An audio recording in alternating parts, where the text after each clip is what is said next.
નમસ્કાર મિત્રો. તાજેતરમાં લેવાયેલી ડીવાયએસઓની પરીક્ષામાં અનુચ્છેદ 21 રિલેટેડ એક પ્રશ્ન પૂછવામાં આવ્યો હતો કે અનુચ્છેદ 21માં કઈ કઈ બાબતોનો સમાવેશ થાય છે.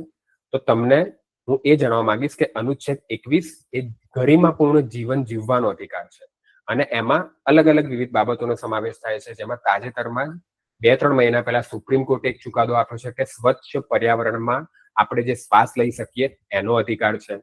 પછી ગરિમાપૂર્ણ જીવન જીવવાનો તો અધિકાર છે, સારા રોડ મેળવવાનો અધિકાર છે, પછી સારું સ્વાસ્થ્ય મેળવવાનો અધિકાર છે. તો આવા બધા અધિકાર સિવાય આ જે સવાલ પૂછાયો હતો કે બંધારણના અનુચ્છેદ 21નો ભાગ કયો છે, તો પ્રતિષ્ઠાનો અધિકાર. તો પ્રતિષ્ઠાનો અધિકાર પણ 21માં આવે છે. ડોક્ટરની સહાય મેળવવાનો અધિકાર, જે તાત્કાલિક પરિસ્થિતિ એવી આવી તો એમાં ડોક્ટરની સહાય મેળવવાનો અધિકાર એમાં આવે છે. અને વિદેશ જવાનો અધિકાર, કે જે મેનકા ગાંધી કેસમાં આપવામાં આવ્યો હતો, વિદેશ જવાનો અધિકાર. તો મિત્રો તમે ધ્યાન રાખજો કે અનુચ્છેદ 21 બહુ વિસ્તૃત એક મૂળભૂત અધિકાર કહેવામાં આવે છે અને સુપ્રીમ કોર્ટ દ્વારા વિવિધ સમયાંતરે આ અધિકારમાં કેટલીક બાબતોનો સમાવેશ કરવામાં આવ્યો છે.